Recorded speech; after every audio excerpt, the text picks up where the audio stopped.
기계 설계에서 다루게 될 내용을 본격적으로 살펴보기 앞서서 어, 그것을 살펴보기 위해서 필요한 지식들, 정력학과 재료역학에 대해서 일종의 복습을 하는데, 뭐 디테일한 내용을 복습한다기보다는 일단 정력학과 재료역학이 어떠한 것들에 초점이 맞춰져 있었다면 기계 설계에는 이것이 어떻게 사용되는지, 그것을 차후에 기계 설계의 여러 가지 내용을 살펴볼 때, 아, 이런 것들이 이렇게 사용되기 위해서 그때 그러한 수업을 들었구나, 학문을 했었구나 라는 감을 익히시라는 의미에서 점검을 하고 넘어가도록 하겠습니다. 말이 좀 꼬이는데요. 자, 일단 정력학은 정적 평형 상태에 있는 물체, 어떤 물체가 정적 평형 상태에 있을 때 그때 작용하는 힘에 대해서 다루는 역학이죠.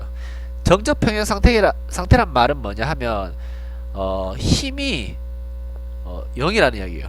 그러니까 아무 곳에서 힘이 작용하지 않는다는 말이 아니고, 힘이 작용하긴 작용하는데 전체적으로, 그러니까 방향과 크기가 있는 힘이 결과적으로 0이 되는 그러한 상태를 정적 평형 상태라고 합니다.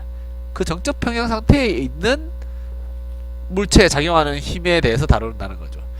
정적 평형 상태에 있지 않은 물체가 보이는 어떤 거동을 다루는 물체가 만약에 힘의 평형 상태가 있지 않으면 어떡하냐, 그럼 정력학으로 분석할 수 없으면 그러한 것들은 분석할 수 없냐, 그걸 분석하는 학문이 있죠. 동력학이라고 있죠. 근데 정력학 같은 경우에는 그런 힘의 평형 상태가 있을 때 물체가 보이는 그러한 성질, 물체가 보이는 것들에 대해서 뭐 예측을 한다든가 아니면 어떤 수치적으로 표현을 한다든가 하는 학문이죠. 힘의 평형이라는 말은 전체 힘이 0이 된다는 이야기예요. 뭐 전체 힘이 0이 되는 경우에는 모든 힘이 0이 모든 작용하는 모든 힘이 0이 돼도 되고, 이쪽 방향으로 5가 작용할 때 이쪽 방향으로 작용하는 게 만약에 마이너스 5라고 표현된다면 이거 두 개 더하면 0이 되죠. 이러한 식으로도 전체 작용하는 힘이 결과적으로 0이 되기 때문에 정적 평형 상태에 있다고 할 수 있죠. 또는 어떤 그 힘이 질량에다가 가속도를 곱한 거기 때문에 모든 작용하는 모든 가속도 또는 가속도가 0이어도 상관없습니다. 가속도가 0이어도 힘은 0이기 때문에 질량 같은 경우는 일반적으로 변하지 않죠. 만약에 질량이 변하는 그런 과학적으로 납득할 수 없는 그런 상태가 만약에 존재한다면 그 경우도 힘의 평형 상태를 깨는 방향으로 작용할 수가 있다는 거죠. 질량도. 자, 그래서 가속도가 없는 물체가 있다면 그 물체는 정적 평형 상태에 있다고 한다는 것이죠. 그런데 그 힘의 평형 상태가 여기서 도출되는 어떤 그 사실이 있는데, 힘의 평형 상태가 움직이지 않는 상태와는 달라요. 그러니까 힘의 평형 상태는 정적 평형 상태를 이야기하는 거지 움직이지 않는 상태와는 다르단 말이죠. 그 말인즉슨 움직일 때 가속도가 없이 움직이잖아요. 그러면 그것도 정적 평형 상태라는 거죠. 가속도가 없이 움직인다는 말은 등속도로 움직인다는 것이죠. 그러니까 어떤 물체가 있는데 그 물체가 우주 공간에 움직이는데 어떤 속도로 움직이는데 전혀 가속도 없이 움직인다. 그런 경우에도 걔는 정적 평형 상태에 있기 때문에 정력학에 의해서 분석할 수 있습니다. 자, 여기까지는 정력학에 대해서 약간 어떤 이론적이고 좀 고리타분한 그러한 설명이었다가 하면, 좀 실질적인 정력학에 대해서 이야기해보자면, 정력학은 힘을 주었을 때 그 힘이 어떤 구조물 내부에서 어떻게 분석되고, 뭐 분석된다는 말은 어떻게 갈리고 쪼개지고 합쳐지고, 그러니까 힘이 여기 가해지면 여기와 여기 가해진다면 요놈의 힘은 어떻고, 이 힘에 의해서 결과적으로 여기에 힘이 어떻게 분해가 되고, 또는 뭐 이 꼭지점에 여러가지 힘 성분들이 어떻게 결합되고, 이런 것들을 다루는 학문이죠. 그래서 힘에 관련된 거예요. 힘에 관련돼 있다는 말은 무슨 말이냐 하면, 힘 같은 경우에는 제로에 따라서 힘이 변하지는 않죠. 제가 나무젓가락에 100N을 가해졌다고 해서 쇠젓가락에 똑같은 힘을 가했을 때 쇠니까 쇠는 특별하기 때문에 내가 100N 가한 거 200N을 하고 치자, 이렇게 해서 절대 할 수 없죠. 그리고 재료하고 별로 상관없어요. 자, 그리고 또 하나는 정력학 같은 경우에는 어떤 물체가 휘거나 아니면 뭐 극단적인 경우 부서지거나 할 수 있는데, 그런 것까지 고려하지 않고 힘이 딱 가해진 상태 또는 이 물체 자체가 완벽하게 변형이 없는 금강석, 제가 앞에 얘기했던 것처럼 상상 속의 튼튼한 물질인 금강석처럼 변형도 없고 부서지지 않는 그런 물체라고 가정한 상태에서 힘만 분석하는 그러한 학문입니다. 왜 처지거나 휘는 것에 대해서 고려하지 않을까? 일단 힘을 분석할 때는 아까 얘기했듯이 힘은 재료와 상관없거든요. 그렇기 때문에 내가 실제로는 여기에 사용되는 재료가 진짜 금강석처럼 튼튼할지 아니면 고무줄처럼 잘 쳐질지 그거는 아직 결정한 상태가 아니에요. 그냥 힘이 어떻게, 이 구조에서 힘이 어떻게 분해되고 어떻게 분석되는지만 고려할 뿐이지, 이 재료가 어떻게 쳐지고 어떻게 부서지고 이런 것까지는 지금 고려한 상태가 아니라는 거죠. 그걸 고려하기 위해서는 재료의 성질, 재료의 특성이 필요한데, 일단 재료 자체가 여기서는 일단 언급되지 않는 상태, 고려되지 않는 상태에서 그냥 힘만 분석하는 그런 단계, 그것을 정력학이랍니다. 그래서 여러분들 정력학을 배울 때 뭐 문제라든지 그 시험 같은데 재료가 주어질 수는 있긴 있어요. 그런데 재료의 성질까지 주어지지 않죠. 예를 들어서 쇠가 주어졌다고 해도 쇠도 아주 강한 쇠가 있을 수 있고 약한 쇠도 있을 수 있고, 온도가 높은 상태에서 약한 상태일 때 처지거나 부서지는 성질이 달라지는데 그런 것까지 고려한 적이 없었지 않습니까? 자, 정력학은 힘, 어떤 구조에 작용하는 힘만 고려하는 그런 학문이라면, 재료학은 거기서 한 단계 더 나아갔습니다. 거기서 이제 재료의 성질까지 고려한다는 것이죠. 그래서 처졌을 때, 휘었을 때 또는 부서졌을 때 어떠한 재료가 어떤 성질을 보이고 힘이 또 어떻게 분해가 되는지. 그러니까 예를 들어서 어떤 구조가 이렇게 있으면, 자, 정력학에서는 이걸 눌러줬을 때 각각의 어떤 요소들 또는 이 벽, 뭐 이 뿌리 부분에 힘이 얼만큼 받는지 이런 것만 고려하죠. 근데 재료학 같은 경우 얘가 처지는 경우에 얼마만큼 처지는지, 예를 들어서 얼만큼 처지는지 알기 위해서는 이 재료의 성질을 알아야 되잖아요. 뭐 재료가 굉장히 강성이 높으면 잘 안 처지고 강성이 낮으면 잘 처지고 이러잖아요. 뭐 예를 들어 고무 같은 경우는 잘 처지고 쇠 같은 경우는 잘 안 처지잖아요. 똑같은 힘이 가해졌을 때. 그런 거를 고려하고, 또 처질 경우에는 또 힘이 어떻게 분해되는지 이런 것까지 다 고려해야 되죠. 그러니까 힘이 분해된다는 것은 이쪽 방향으로 힘이 또 어떻게 작용되고, 이쪽 방향으로 작용하면 이 힘은 결국 수직 성분으로 분해되지 않습니까? 이런 것까지 다 고려하는 것이 재료역학이라는 것이죠. 자, 여기 현상의 분석, 접근의 차이가 나오죠. 어떤 물체가 힘을 받는다든가 움직이기 시작하여 상태가 변하는 과정, 힘의 평형 상태가 아니죠. 그 경우에는. 그렇기 때문에 정력학의 분석 범위에는 포함되지 않습니다. 여기에서는 그걸 포함하지 않았다는 거죠. 움직이기 시작했다는 말은 얘가 아주 튼튼한, 마치 금강석과 같은 그러한 물질이라고 가정을 한 상태에서 고려를 했기 때문에, 뭔가 움직이기 시작했다는 말은 그런 가정 자체가 일단 지금부터 그때 가정 자체가 반영되지 않기 시작했다는 그런 말이지 않습니까? 그렇기 때문에 정력학의 분석 범위에 속하지 않는다는 것이죠. 그런 경우에는 아까 얘기했던 것이 동력학으로 다루어진다. 또는 어떤 속도로 어떤 가속도로 움직이는 게 아니고, 아까 얘기했던 것이 휘거나 부서지는 그러한 방식으로 변형이 일어난다면 재료역학으로 분석을 하겠죠. 자, 힘이나 운동이 안정화되면 비로소 정적 평형 상태에 도달한다.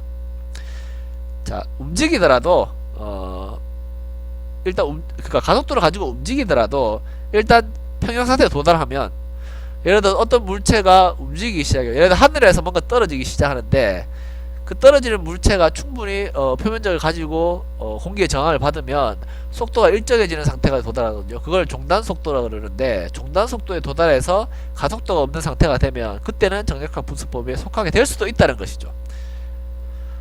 그래서 정력학은 아까 이야기했던 것처럼 마치 금강석과 같이 상상 속의 금강불개와 같이 무지하게 튼튼해서 조금의 변형이 없는 그러한 물체로 가정하는데, 그것을 좀 있어 보이는 표현으로 강체 또는 영어로 리지드 바디라고 합니다. 그래서 힘과 모멘트 상태에만 관심이 있다. 그래서 재료의 구조적 변형, 휘거나 뒤틀리거나 파괴되는 거, 이런 거 다루지 않습니다. 없다고 가정한다는 것이죠. 왜냐하면 너무나 튼튼한 강체이기 때문에. 그래서 이런 것들을 고려할 때는 어떤 재료의 특성, 어떤 재료냐, 재료가 어떤 특성을 가지냐가 필요한데 정력학에서는 이걸 다루지 않기 때문에 필요조차가 없다는 것이죠. 그래서 재료역학이 정력학적 지식을 바탕으로 아까 얘기했던 것처럼 재료의 특성을 이용하고 물체가 변형하고 파괴되는 현상을 다루는 그런 학문이라는 것입니다. 정력학에 대해서 조금 더 살펴보자면 간단하게 설명하겠습니다. 다들 정력학에 대해서 잘 알고 있을 테니까요. 정력학은 힘의 평형이 이루어진 상태가 된다 그랬죠. 이러면 좋다는 게 아니고 이 힘의 평형이 이루어지지 않으면 정력학의 분석 범위가 아닙니다.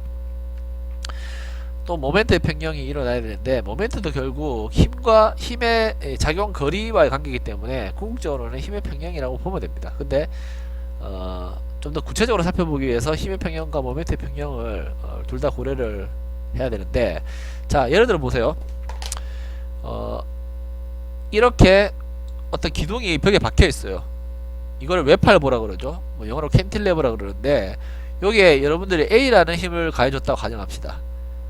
그러면 이 A라는 힘이 딱 가해주는 순간 이 벽은 얘를 B라는 어떤 힘으로 받쳐요. 그래서 결과적으로는 힘의 힘의 평형이 이루어지기 때문에 A와 B가 크게 같기 때문에 힘의 평형이 이루어지기 때문에 얘가 정적 평형 상태가 있다고 한다는 것이죠. 자, 다시 말해서 내가 A로 누르면 그냥 누른다는 것 뿐이지 얘는 움직이진 않는 상태라는 이야기죠.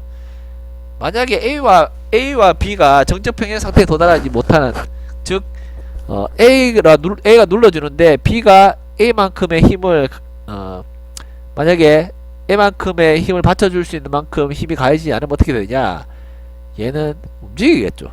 가속도를 가지고 움직일 겁니다.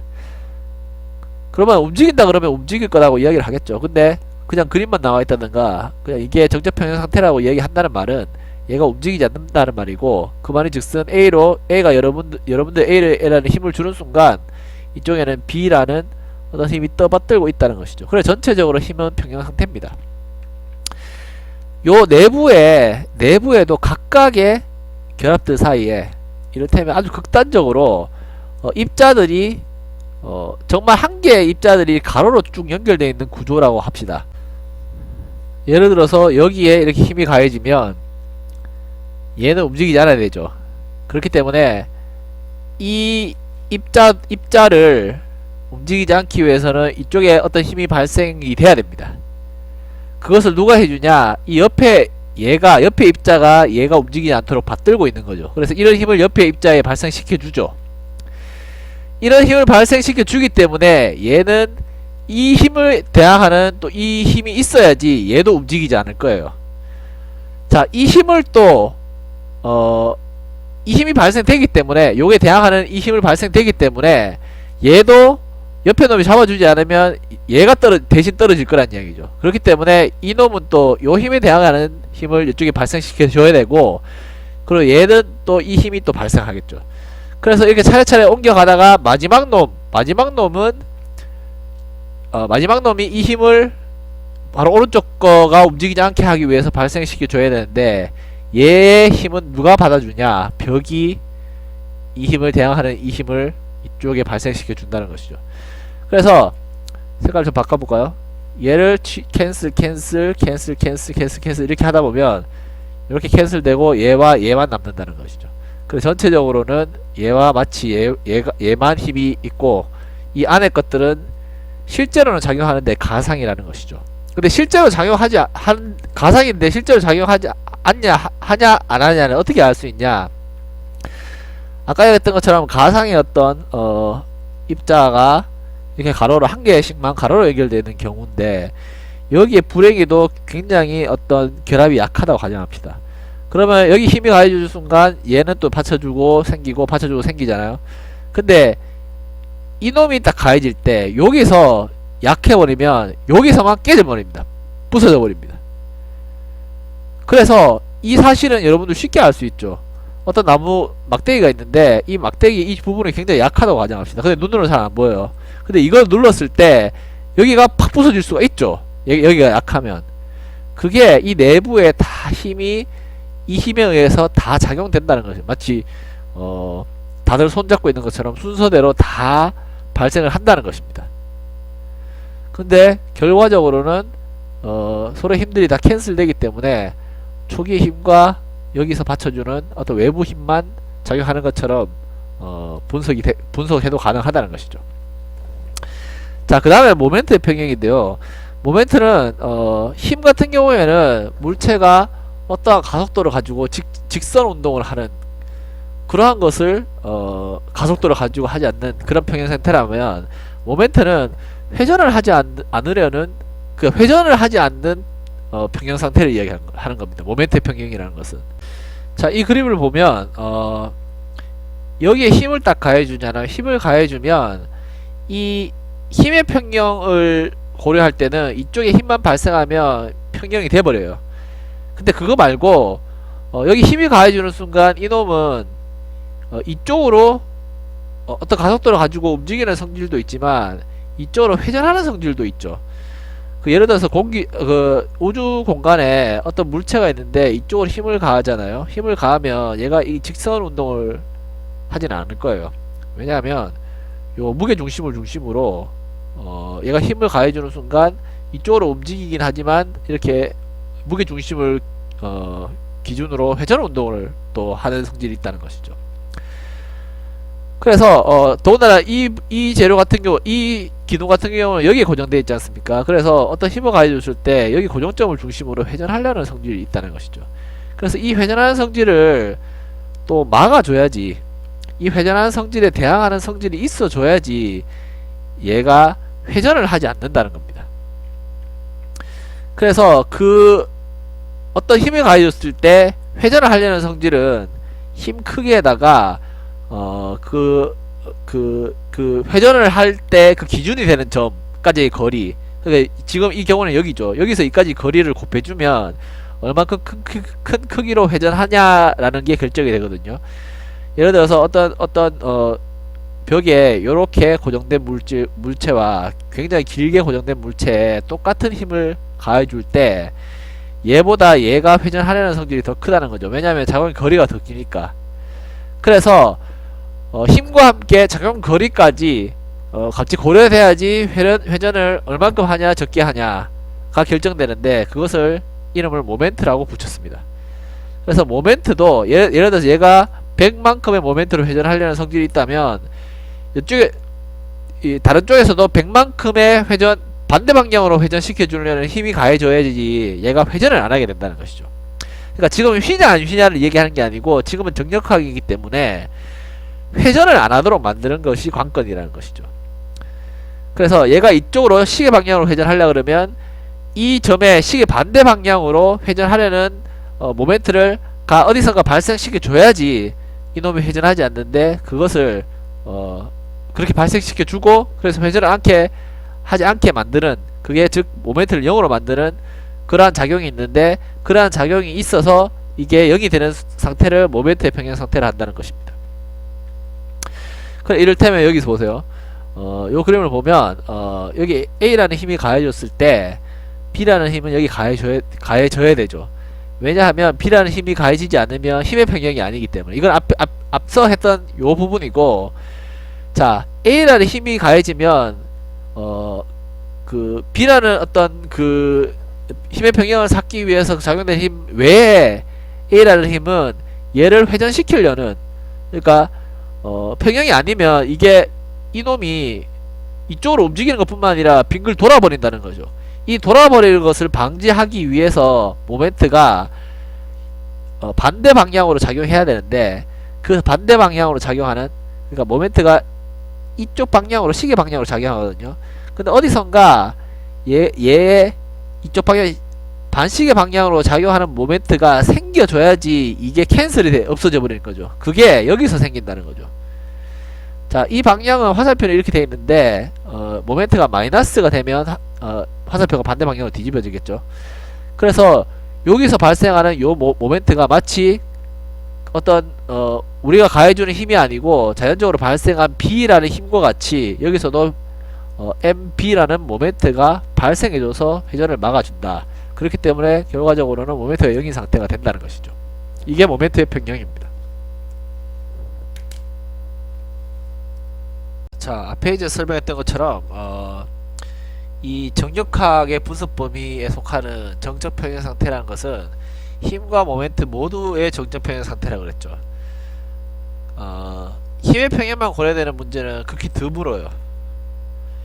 근데 힘의 평형이 고려되는 상태는 힘의 평형만 고려해도 되는 상태는 뭐 물체가 점에 가깝다든가 아니면 어떤 구에 가까워서 그게 힘이 무게 중심으로 정확하게 작용하는 경우, 그런 경우에는 모멘트를 고려하지 않아도 되는데 일반적인 경우에는 모멘트를 고려해야 되죠.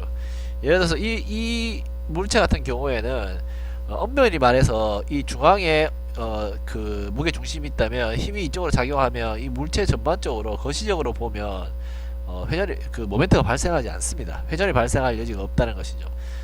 근데 예를 들어서 요게 없고 얘만 이렇게 있잖아요. 그러면 물체가 이렇게 밀어주면 이 점을 기준으로 물체가 회전할 수가 있겠죠. 그런데 지금은 이렇게 양쪽에 정확하게 물체를 떠받들어 주는 구조가 있기 때문에 회전 안 할 것처럼 보이지만, 예를 들어서 약간 A가 힘이 약간 정중앙이 아닌 다른 부분에 발생한다고 가정합시다. 그러면 이 물체는 얘 때문에 회전하는 성질과 또 얘 때문에 회전하는 성질이 두 개가 복합적으로 발생을 하죠. 근데 그 복합적인 게 절묘하게 정확하게 일치돼 가지고 모멘트의 평형 상태를 만들어주지 않는다라고 가정하면 물체는 회전할 수밖에 없겠죠. 그래서 이 물체가 회전하지 않는다는 말 자체는 얘네들 사이에서 발생하는 어떤 모멘트가 절묘하게 일치하고 있는 평형 상태라는 그런 이야기입니다.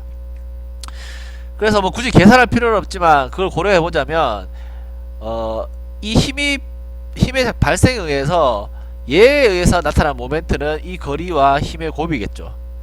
근데 얘에 의해서 발생하는 것은 그 나머지 길이와 이 힘의 곱의 관계겠죠. 그럼 모든 모멘트의 요소들을 다 고려해보면 결국 이놈이 회전할 수 없게 하는 그런 모멘트의 평형 상태에 도달하는데, 우리가 그걸 통해서 모멘트를 분석할 수 있고, 또는 모멘트가 즉 힘과 그 작용 전과의 거리이기 때문에 우리가 힘과 관련돼서 어떤 부족한 정보가 있으면 그 모멘트의 평형 상태를 이용해서 그 부족한 상태를 메울 수 있다. 그런 것들이 우리 정력학에서 배웠던 내용들이죠. 자, 그러면 이런 경우는 어떨까? 이 물체가 벽에 처박혀 있는 게 아니고 이렇게 어떤 구슬 위에 어떤 기둥이 올라가 있다고 가정합시다. 자, 여러분들이 쉽게 예측할 수 있듯이 물체를 이렇게 밀어주잖아요. 그러면 구슬 위에 있다면 벽에 딱 꽂혀있지 않는 이상 얘는 구슬을 뚫고 내려가지는 않을 거예요. 그 말인즉슨 얘를 밀어주면 힘 문제에 있어서는 구슬이 이 기둥을 떠받들어주는 어떤 힘을 발생시켜 줄 거라는 이야기죠. 그런데 문제는 구슬이기 때문에 회전을 잘 하죠. 그래서 얘를 밀어주면 얘가 이렇게 회전할 거라는 이야기죠. 회전한다고. 자, 그러면 이 말은 무슨 말일까 하면, 구슬 같은 경우에는 힘은 떠받들어 주지만 모멘트를 발생시켜 주지 못하는 상황이라는 거예요. 그래서 이 상황은 정적 평형이 불가능한 경우입니다. 왜냐하면 이 모멘트를 캔슬 시켜줄 만큼의 그 반대 방향으로 작용하는 모멘트, 즉 평형 상태를 만들어 줄 수 있는 모멘트가 어디선가 발생해 줘야 되는데 그게 발생하지 않기 때문에 얘는 정적 평형 상태에 도달하지 못합니다. 모멘트 때문에. 그럼 어떻게 되냐? 얘는 회전할 거라는 이야기죠. 회전한다! 그 말은 즉슨 얘는 정적 평형 상태가 아니라는 이야기잖아요. 그래서 이 정적 평형이 불가능한 상태는 당연히 발생할 그러니까 어떤 경우에, 이런 경우에 해당되면 당연히 발생할 수밖에 없는 문제고, 이런 문제는 이걸 정력학으로 어떻게 분석하지? 라는 게 아니고 정력학으로 분석할 수 없는, 정력학의 고려 대상이 아닌 그러한 경우라고 할 수 있다는 것입니다.